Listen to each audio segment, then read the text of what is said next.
Season of Discovery Phase 2 is almost here, and Season 1 was amazing. Just before Season of Discovery dropped, I made a big video going over class predictions for Phase 1. As of right now, we are well over a month into the season, with Phase 2 expected to drop towards late January or possibly early Feb. So I thought, I'm pretty sure it's confirmed early Feb, right? why not do a bit of a recap, a snapshot of the state of Season of Discovery at level 25 as it currently is, and to take a look at which classes have really come out on top given everything. By the way, yeah, this is your typical hunter. Look at this. He has one button active, and that's his full DPS rotation. My god, hunters never change. They literally just stand it. They don't even need to look at the boss, honestly. And the class just plays itself. The class literally just plays itself. My god, hunters never change. Thing that we now know about the season, because so far for me there has definitely Yep, that's Ellie Shaman. That's my second class. been a few surprises which I did not expect, but we will talk about each class, what I expected, what has happened, and of course why things are currently the way they are. Yup. Keep in mind there will of course be new runes released with Phase 2, and at the moment we don't know how many runes or new rune engraving slots there will be. I hope it's gonna be like 1 or 2 runes for the existing slots, even though that's asking a little bit too much, honestly, I know. But I hope it's gonna be new engravings for new item slots. It must be that, right? Because that would be so awesome. And by the way, I just want to say something real quick before some people misunderstand. I like Season of Discovery. I actually love it. Haven't still yet gotten my 3rd class to level 25. But I like it. I enjoy it as in general. But this is something that people get wrong all the time. If you like something, you can talk about the negatives that exist. I like Season of Discovery, but I will talk about things that are imbalanced, things that I don't like, things that they can do better, and things that I would like to see changed or added to the game. If you like something, you can talk badly about it. If you dislike something, there's still probably something good you can say about it. I know it seems common sense, but a lot of people on the internet seem to completely not understand this. It may well be the case that the best classes in Phase 1 keep getting better, or we could see a big meta shift. So Let's be real, okay? Warrior is never not gonna be the top DPS because Blizzard is horrible at balancing. I mean, you just need to look at how the casters are performing in general here, and you know that Blizzard is not doing a good job at balancing. I wouldn't read too hard into this as to which class will be the best for the whole season. We simply don't know that. Also, Blizzard is doing active class balancing this season as well. It could be the case Yeah, I'm not gonna lie, if this was called active class balancing and they completely failed at it, they might as well just stop doing it. It gets a nerf or a big buff and changes quite dramatically before the end of Phase 1. This is kinda how WoW looks when we don't know everything in advance for once. But let's take a look back at which classes are topping DPS meters, dominating PvP and calling the shots, and which ones leave a bit to be desired still. It's time to take a look back and see how right or wrong I was about classes in Phase 1 of Season of Discovery. But first, a quick word from today's sponsor, Boot.dev. Boot.dev is an online platform that equips self-motivated individuals. In addition, with these videos, I like starting with the cloth wearers and rotating through the different armor types. So today we'll be the weakest ones. Okay, Blizzard, I'm just gonna stop trying to fix and adjust numbers. You're horrible at it. Just make the reasonable decision and remove spell ranks. Try to remove spell ranks. It is what it is, okay? Because all the rune skills are so overpowered for any cloth wearer, okay? Because they're balanced. They don't consume 50% of your mana from a single cast. Their damage scales, and, well, most classes are throttled currently, because their next big damage upgrade by 60% is on average on level 26 or 28. Begin with the priest. I expected the priest's healer identity to remain just overall good, whilst expecting Shadow to struggle in this early phase of the season, and I'd say that's been largely true. Shadow is literally the biggest meme spec ever. That's what priest is my third class, by the way, that I am currently leveling. Well, it's been level 23 for like 1 week now, but it is what it is. Slowly but surely I'm getting there. And then I'm gonna shadow priest. And you know what's the best part? Probably still never gonna struggle getting a group, because I lie about my gear score. Dude, do this.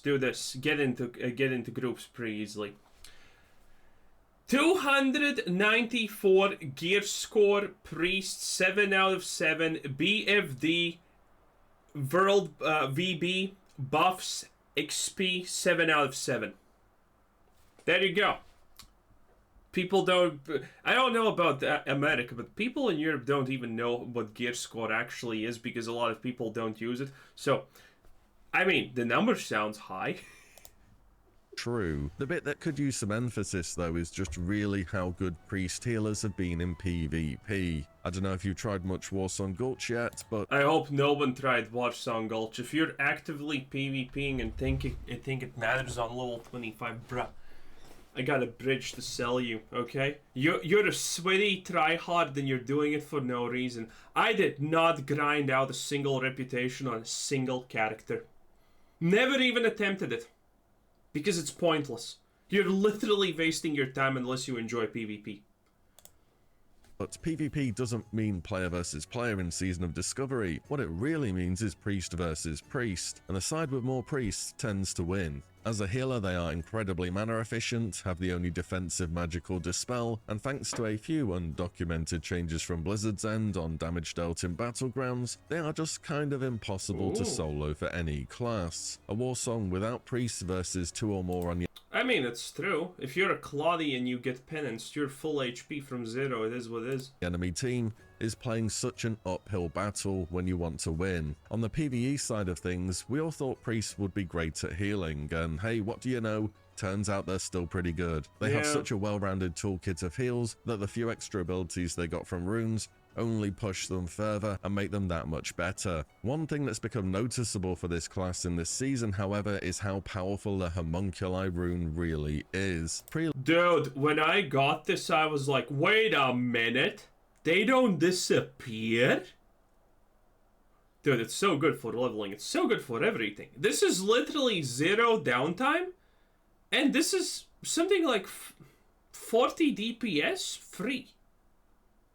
I don't know if it's at max level 40 DPS. It's probably better. But this thing is insanely good. And it also reduces armor. It increases your healing by a boss's attacking list. It's insanely OP.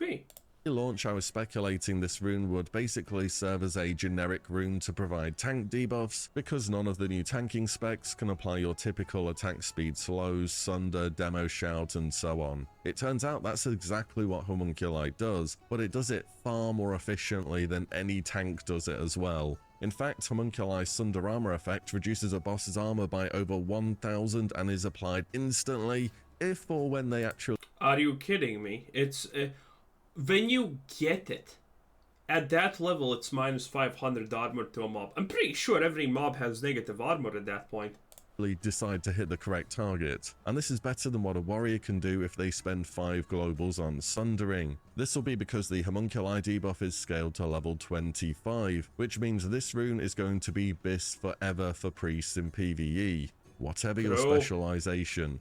And yes, people are taking this... I mean, if you're a shadow priest, there's literally nothing else for you to pick, right? Rune over Prayer of Mending as a healer, because the debuff is just so overpowered. For Shadow, I expected it to be behind other DPS, and it is by a lot. Many of their runes even got buffed early on into the season too, but it really hasn't made too much of a difference in PvE. Well, to be honest, leveling with Shadow Priest is good. You can actually... Okay, so I'm assuming most people are leveling with Penance and Void Plague, which is pretty good. But you know what's actually way better? Power Death plus the 50% Mind Flay and whatever that other spell is called damage. Okay, so you just start casting Mind Flay and your basic dot. Well, Shadow Word Pain, basic dot, Mind Flay. After the one Mind Flay ticks, Shadow Word dead. Mob deleted, yeeted, feated. It's pretty amazing for leveling, but it's kind of useless for everything else, obviously. In the past, I put this down to them missing a bunch of talents, which could add up to 40% damage or more for them, but right now, I'm not convinced that this will be enough to escape the bottom of the meters. The age-old issue for Shadow Priest... Hell no. Mind Flay costs too much mana. I haven't traded a single time on the Shadow Priest to get level 23 currently, but I can already tell you, I'm probably going to be out of mana very, very fast. In vanilla is that they scale with one stat, more or less, spell power. And not very well at that, and this old issue is coming round to haunt them once again. The DPS priest identity needs some help through runes in phase 2 in my opinion. On the PvP side of things, there is kind of a shadow... But the AoE Mindseer damage, or whatever it's called, something AoE Mind Flay, that thing's though absolutely amazing for AoEing. Man, priests are kind of big cheese. Priest build, I suppose, but it's more of a hybrid at the moment, and it's really hard to play priest in PvP and not want to be a healer with how good they are at that. Though as per usual, priests are very good in 1v1s and add good group utility to battleground PvP settings. Onto the mage, what I like to call the hero class of vanilla. How are they getting on? Starting with Arcane, I expected the healer identity to be incredibly overpowered thanks to no reduction on heals from AoE effects, and Blizzard did massively nerf the healing from Arcane Explosion not too long after launch, so that was in part so. Yeah, I'm not seeing a single healer priest not priest, but single healer mage anymore. It is what it is. But honestly, it's pretty much just priests and druids at this point. The Living Flame ability is allowing mages to do some truly mage-like things. People are already AoE farming hundreds of elites in dungeons and boosting as well. True. You really just can't keep this class from doing degenerate things, can you? Yep. In the raid for heals, again, as expected, they aren't doing quite as well on single targets compared to other healers, but they can clear the raid just fine. Or at least they can now, since the world buff gives 3% spell hit, and some of the bosses don't have crazy arcane spell resist anymore. For damage, Arcane is good enough as well. It seems like a go-to spec when you've just dinged in a bit less gear, and it even received a buff not long ago where your Living Flame can now benefit from your Arcane Blast stacks. Fire, though, has been the breakout success in Phase 1 for mages. This one definitely came as a surprise. Typically, fire mages need a whole bunch of... Yeah, but it's still kind of like, you know, bad. At least Shaman is sad.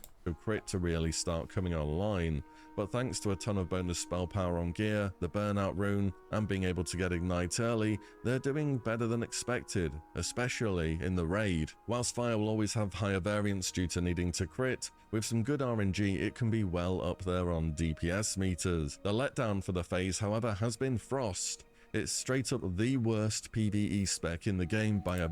Whoever thought that Ice Lance is going to be meaningful for Frost has not played a mage ever. Big old margin. And at it this suffers, point, as at several least. other specs do, with a bit of an unforeseen flaw of Season of Discovery, spell ranks. So the best rank of Frostbolt you can get at the moment is a learned at level 20, and it just doesn't do that much damage. Your next rank would have been at 26. And it does about 80% more damage baseline. And for runes you have Isolance, but you can only get 1 point into the Shatter talent. So essentially, Frost just isn't a thing at the moment. It's still got good enough utility in PvP, but the damage from this spec just isn't there. I expect Frost to see big improvements next phase for PvP, but if Fire is already better at 25, I think you're going to be playing Fire for a very long time. Overall, mages are in a good place in PvE, but due to a lack of defensives and Frost damage just not being very good, they currently are not the strongest in PvP. Next is Warlock, my main class, and one which I was definitely hyping up pre-launch, and I'm happy to say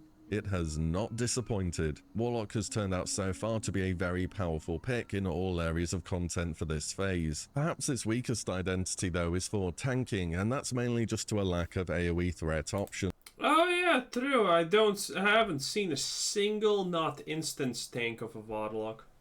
But it's not the only tank to have this problem. In PvP though, the Metamorphosis spec kind of hard counters everything that does physical damage. You actually just straight up can't fight them. It's like trying to break through a brick wall with a spoon, but the wall also heals for more damage than you can... Yeah, seems about right for the Alliance getting wiped. Deal. On the PvE side of things, Locks are the top caster at the moment thanks to a destruction build running Incinerating Chaos Bolt. Okay, is it the destruction build or is it the imp tank? Because, man, you can get your imp to constantly spam 300 damage fireballs. If you take the everything. I'm not sure if this is even the best spec. Because, man, I don't play Warlock. And there's not a lot of Warlocks, but there is this thing where you go Molten Fury or something like that, and your imp deals 300 damage per firebolt. Which is insanely OP. So, I wonder if that's not actually the best spec currently.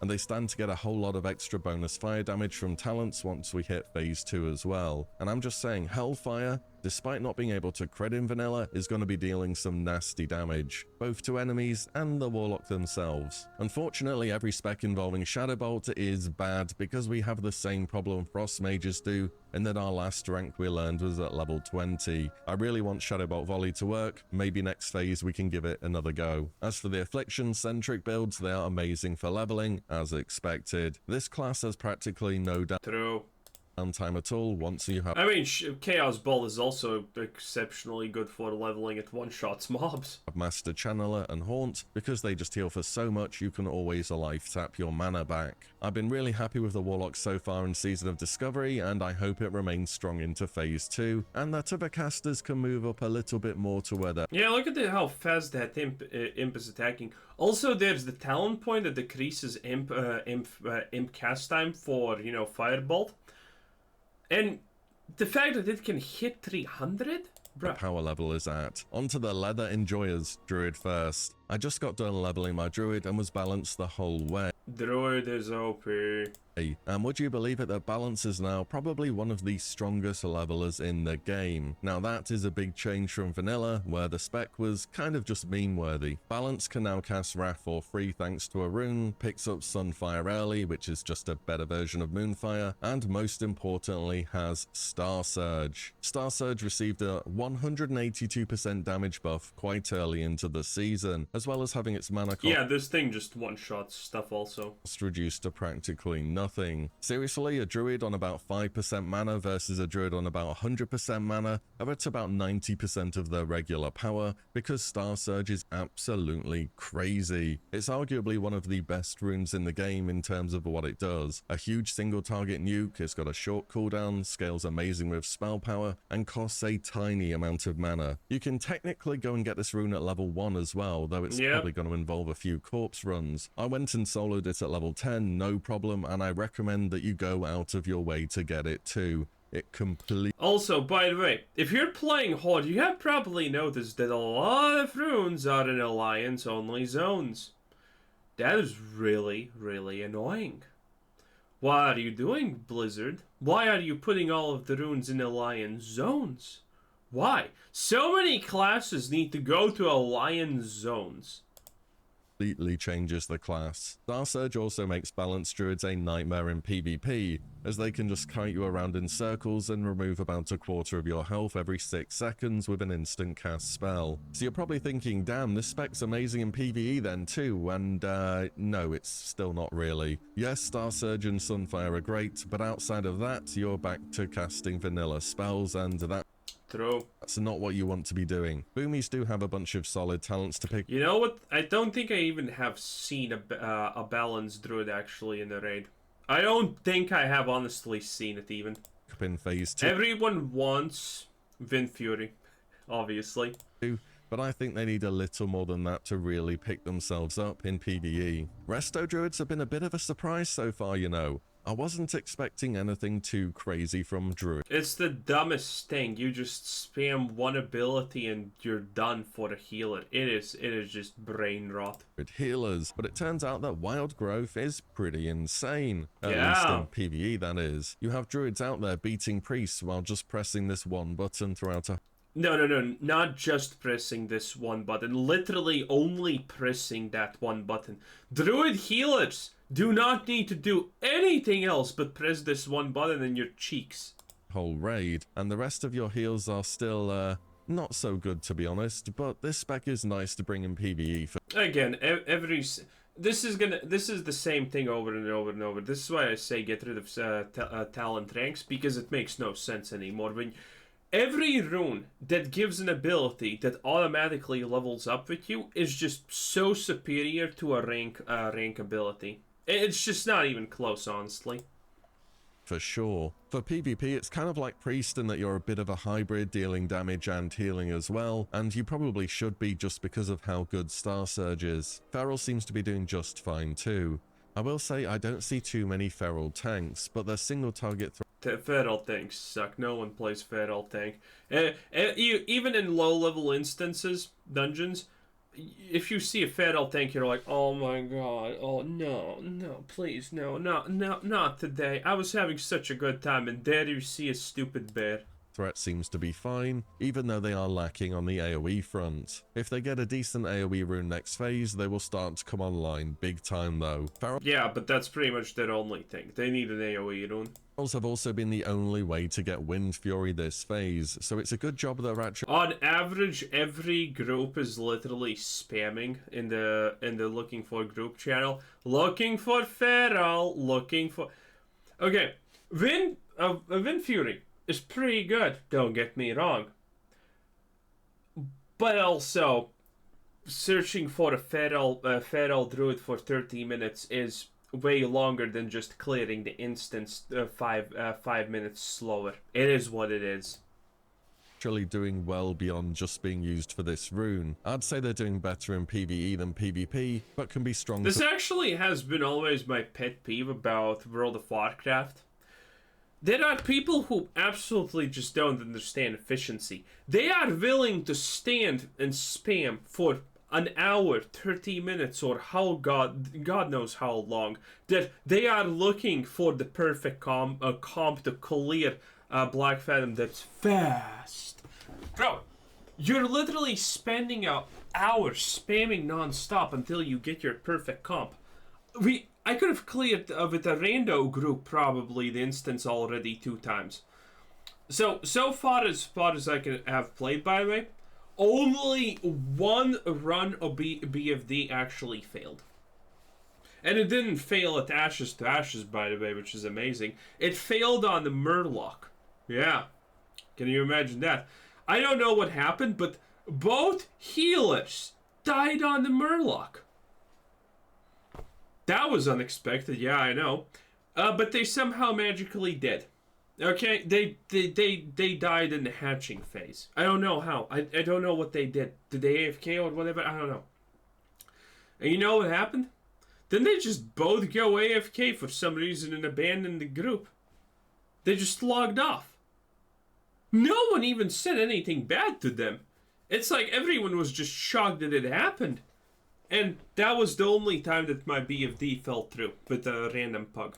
For both areas of the game. It's a pretty straightforward playstyle too, with Mangle into Savage Roar, and you better believe all the melee out there want Wind Fury, so you're always going to have a raid spot. Also, the Druid is so...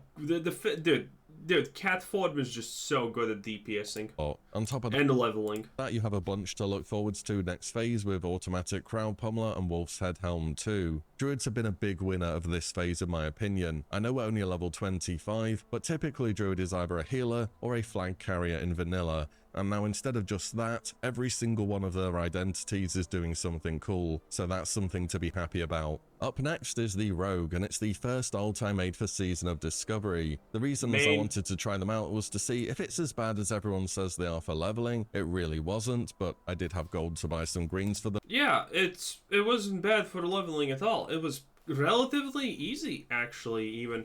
Well, as long as you actually use the whatever he's using. I forgot the skill name. Hey, I'm using double tag. It's relax, boys. Okay, it is what it is.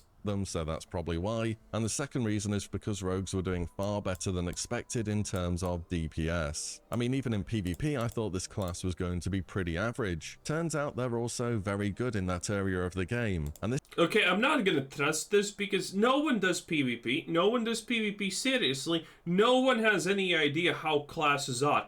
We actually had a discussion about this yesterday. Most people, for example, from my guild, which, by the way, runs an 18-minute BFD. It is what it is. Speed running. Well, at least they try. You know?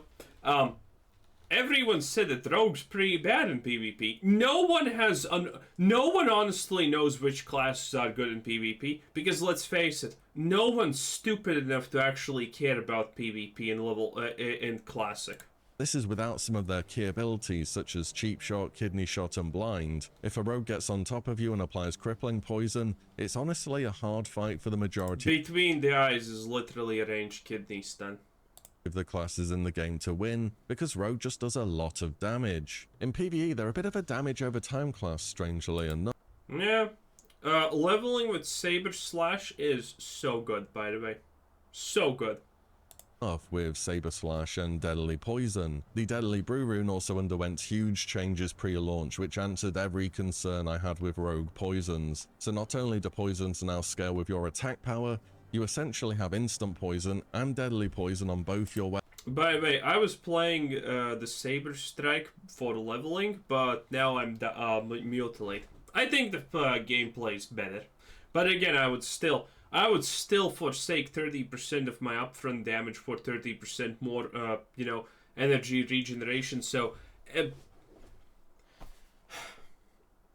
I'm tired of Rogue's rotation being literally auto attack, spam your Sinister Strike or your version of Sinister Strike, and then just constantly reapply Slice and Dice. I'm tired of that, okay? I want to actually use other abilities, and Venom is cool. I want to use it more. Weapons, as well as still being able to get Wind Fury on your main hand and using a weapon stone on your offhand. Oh, and you can still enchant your weapons too. It's actually 4 separate weapon buffs per weapon as a rogue. No wonder they're doing well when you think about it like that. And with talents such as Blade Flurry and Adrenaline Rush next phase, I'm expecting this class to continue blasting on single target and being amazing on cleave. Rogue Tank is actually doing fine as well, mainly... I have heard the exact opposite, by the way. I don't see rogue tanks, and, well, everyone makes fun of rogue tanks. I'm not sure how they're doing well, because I don't see them, and whenever I hear about them, everyone's making fun of them. In the raid, though. See, trash in the raid is kind of just go pull it, and it borderline doesn't need a proper tank because it just doesn't do any damage. And rogues on single target... No, he actually noticed. I have noticed this, by the way. Trash... here deals 20 damage a hit on a clout wearer. Again, my rogue gets hit for an average of 20 to 30 damage from any just trash mob. It's ridiculous.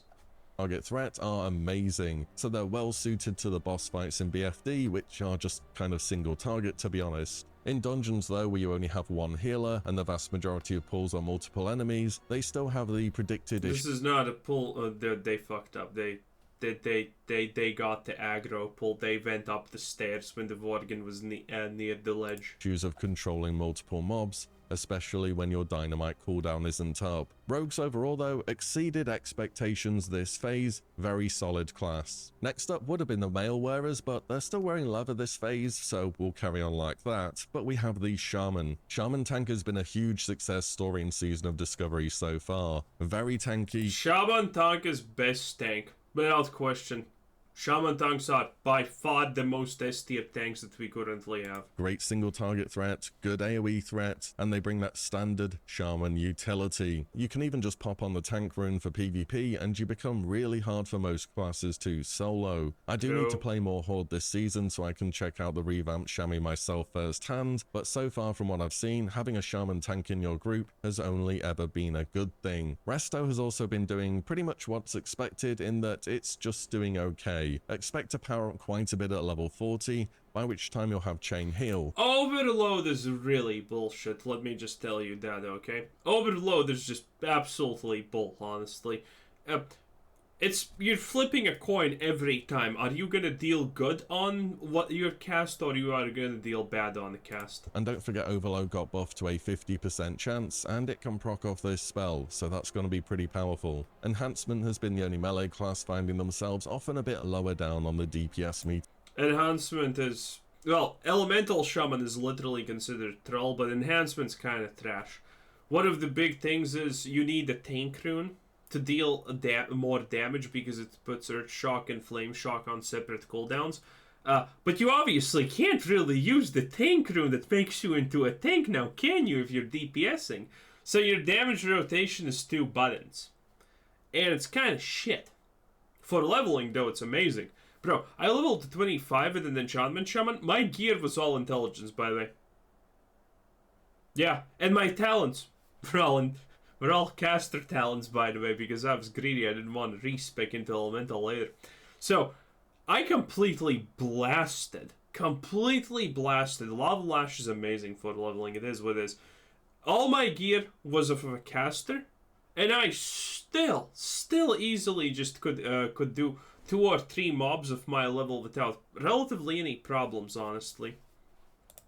As this phase, and recently their dual wield spec rune was buffed up to a huge plus 10% hit chance, and it still hasn't made too much of a difference. I think you really want to see another rune that deals direct damage for enhancement next phase. As cool as Storm Strike is, it's just 1 extra attack which doesn't do a whole lot of damage. You need a bit more than that. Oh, and of course, don't forget there's very likely going to be a 2-handed rune as well once we're getting towards 40, so I'm hopeful to see some improvements for the Wind Fury enjoyers. Elemental suffers from the same problem Mages do with Frostbolt and Warlocks do with Shadowbolt. Your Lightning Bolt, your main filler spell, is unfortunately bad because it's the rank you learned at level 20. Actually, I would not even say that that's the reason it's bad. Shaman at level 40 is probably going to be OP. Elemental, at least. Because Elemental currently is missing 2 of its biggest talents. One is the 100% crit multiplier, and the other one is minus 1 second on casting Lightning Bolt. And Lightning Bolt is super awkward to cast with Lava Surge. Obviously, your main DPS is Lava Surge. This is the rotation. You drop a totem, you Flame Shock your target, because then Lava Burst always crits. You use the Lava Burst, and then you have time for 2 Lightning Bolts. That's not a lot, first of all. And again, the 50% RNG thing. Okay? Well, at least you can always be like top DPS at Turtle. If that matters. You can always be top DPS at Turtle. There you go. But anyway. So, you spam these things, and then there's this awkward situation where where essentially your Lava Burst is 2 seconds off cooldown, and there's nothing you can do.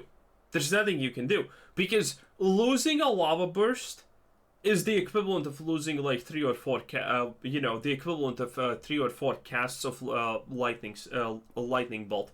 Which means you're always casting a Lava Burst off cooldown no matter what. And that's kind of awkward because Lightning Bolt is not fast enough to spam. And if I need to reapply my Flame Shock, which by the way, you pretty much always need to do exactly before casting a Lava Burst, by the way. Even though you technically have that downtime of whatever. But you still kind of need to do it always to make sure it crits, right? So, in that time, it's so awkward casting Lightning Bolt. It is really, really awkward casting Lightning Bolt. But I have to say, when you get Lava Burst, bruh, it is so good to just one-shot mobs in the world. It is going to be great leveling, because it just one-shots them. And also, leveling with Elemental is kind of ass, because one simple reason. The pushback is so painful. Your Lightning Bolt casts as 3 seconds. It is painful. And it gets pushed back on average 2 or 3 times by a mob, which means it's a 4-second cast time, or 5. It is painful. So yeah. You also have a ton of talents which are missing too, such as bonus crit damage and cast time reductions. Yeah, Lava the Burst big ones. is the star of the show here though, but similar to balanced druids, your one overpowered rune isn't enough to carry your damage in PvE content, and as a result they're on the lower end of things. They're good in PvP though. They have Purge, Totems, Frost Shock, and of course Lava Burst. All those make for a good utility pick, and Shamans just never seem to die until their mana bar is spent either. This spec stands to see some huge improvements next phase though, both from talents and better spell ranks. In fact, runes aside, because who knows what we're getting, Elemental should be one of the most improved specs between 25 and 40. Next to the classes which are still wearing leather is the Hunter. This is the most nerfed class in the season, and it's still Good. so powerful. Alongside Priest, this is probably the best PvP class in the game. I mean, I thought they would be good. I had them just behind Warlock in my pre-release video ranking, but they are better than I ever imagined. It turns out when you start letting pets scale with your gear, and you add a rune that gives your pet a ton more damage and focus regeneration, hunters become pretty broken. Early on, players found that Scorpid's poison was scaling way too well with gear, and your pet would legitimately do more damage than most other classes in the game could. Blizzard eventually got around to nerfing that one. Then I mean, if you're playing an elemental shaman, you still pretty much know that the pet is still doing around the same damage as you. It is what it is. Players started taming wind serpents, whose lightning breath is pretty much like having an elemental shaman as a pet, but one that actually does damage. This is still usable, by the way. In fact, you can solo most other classes in the game just by using Eyes of the Beast on your pet because they do so much damage. Your pet is so powerful, you don't even need to leave its growl effect on. It will just keep threat because it will be out damaging you by so much. From a solo play perspective, this is the strongest class in the game by a mile. It even makes Warlock look average in comparison. Pretty much the only issue is that... No, not really. Well, they are strong, but again, it's like, for leveling, I'm not gonna lie. I level, and I see warriors just charge on a mob and it insta-dies. Yeah. That's kind of broken. Hunters are the only pure DPS spec left in the game, and are also overplayed at the moment because they're just kind of OP and it doesn't take too long. God, I hate hunter players the most.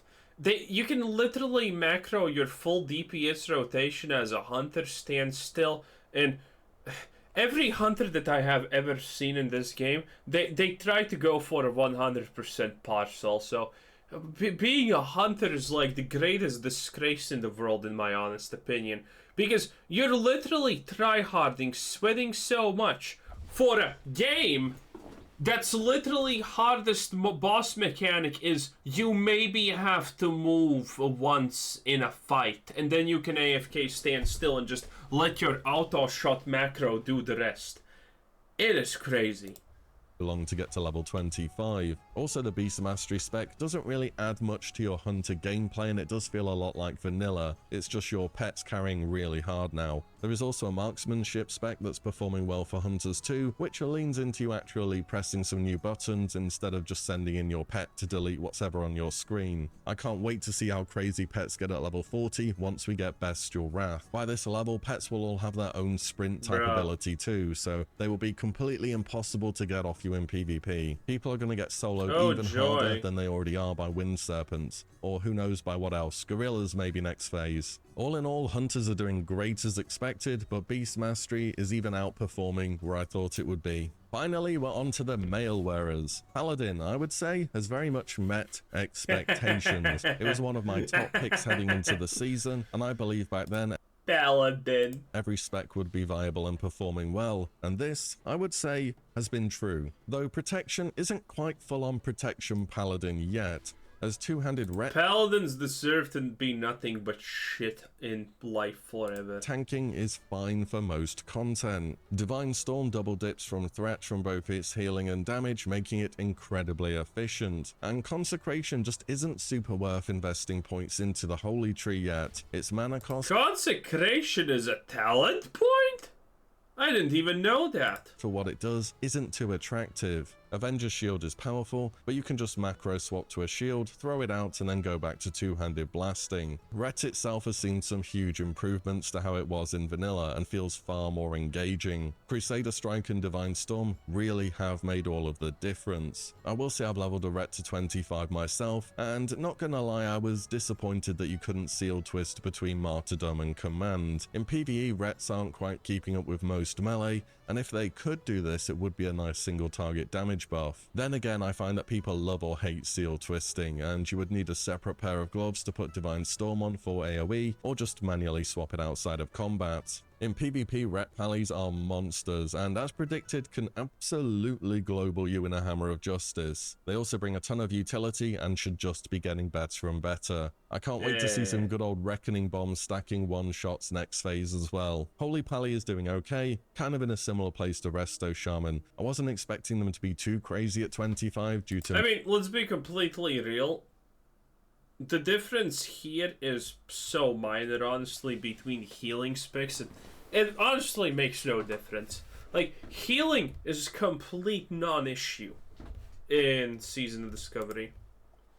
Missing a lot of talents and spell ranks, but they're fine to have in the raid. For PvP though, they tend to be pretty vulnerable to getting locked down at the moment, and you probably want to look at playing ret. Which means we end on what was the most popular class in the game back in 2019. A class which I thought was going to be pretty average at level 25. Well, it turns out either without Berserker stance, or the Leave it to Blizzard to fuck up.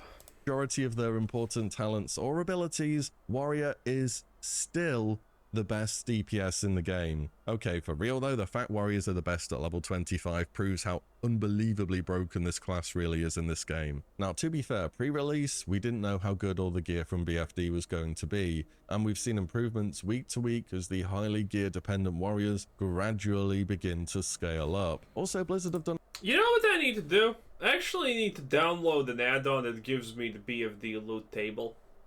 Yeah, I don't even have that, by the way. It is what it is. A rather unvanilla-like thing in BFD in creating loads of loot which has appropriate stats for its armor type, and on Horde if you play Warrior... Are you kidding me? Appropriate stats for its whatever, bruh. Have you looked at BFD loot? Half of the shit doesn't make sense. I mean, there are some items that they wanted to make, like cloth tank items for Warlocks and whatnot, but there's... You know what you dropped yesterday? Actually, no, not yesterday, before yesterday. A ring. You know what that ring had? No stats. But you know what it did have? 1% pet damage on it. Which honestly could be broken at level 60, not gonna lie. Maybe that's actually really worth it at level 60, who knows. But dude, at level 25... That is crazy, okay? That is absolutely crazy. The ring's literal only status pet deals 1% extra damage. Blizzard, please. Like, they have not learned anything. You do not have loot competition for male at 25, and I'm assuming that is true. If they follow this design, leather is so there's always someone who wants a piece of that leather. And choice at level 40, you won't have competition for plate armor either. On Alliance there are paladins to compete, but I've never really considered armor type for gearing in vanilla before, because I mean tons of the BIS items were always leather, and now you every time something like this drops, no one gives a shit. Can play what is eventually the best DPS in the game and have no competition for rolling on armor, assuming you're the only warrior in the raid, that is, which isn't too unlikely in 10-man groups at the moment. So yeah, the population for the...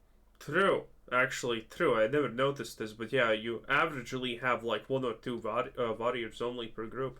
The warrior class is going to absolutely explode heading later on into phase 1 and especially in phase 2. You know that warrior meme on that one slide at BlizzCon about making everyone OP instead of making warriors less OP? Yeah, still got a bit of work to go on that one. In PvP, warriors are currently okay as well, but as per usual, you need a healer behind you, but your lack of mortal strike... I like that warriors just charge in PvP, especially in Ashen Valley, and Thanos snapped out of existence because, you know, only range matters in mass PvP. Can make it difficult to take down equally geared players. Once you hit 40 though and are in fully well itemized plate armor, which you probably will be, this class will be completely unstoppable with a good healer behind them. Tank warriors are decent too, can't say I've seen too many of them personally, but they seem to have... Yep, tank warriors don't. Again, it's... For Horde, it's literally shamans. If your tank is not a shaman, then you're slow clearing, my dude. Have good single target threat, solid AoE, and with the new runes, actually fairly decent damage. Oh, by the way, today, I got lucky. I watched a video about warriors before this, by accident, by the way. And I had never even checked what Season of Discovery added for warriors. And my face when I see that half of the warriors' runes are passive buffs. God damn it, Blizzard. Man, when you see that half of the warrior runes are legitimately just passive buffs. Oh my lord. Mage. Blizzard also wants tank warriors to properly rock a shield as well this season, which is something new as well. Warriors have snatched a victory from the jaws of defeat and have at this early stage of the season still risen to the top for dealing. I mean, I'm technically not gonna lie, by the way. Well, not technically not gonna lie, but I'm just not gonna lie. I expected warriors and rogues to be at the top of the DPS. Again, I never put a single shred of, credence in the fact that Blizzard will ever balance this properly. Well, to be honest, I think they balanced it even more poorly at the top end of raiding than I expected it, to be honest. But still, at the end of the day, no one cares. You can still do BFD with 10 Frost Mages, probably. Well, 8 Frost Mages, 1 healer and 1 tank, I guess. Or 2 healers, 1 tank. Well, 2 healers, 1 tank, probably. But, you can still do it. It's probably not the fastest, but hey, you can still probably do it. Anyway, that was our boy William McVillville. Good stuff. Anyway, this was Quizzer Sensen. Thanks for watching. Subscribe, add already, and have a nice day. Bye-bye.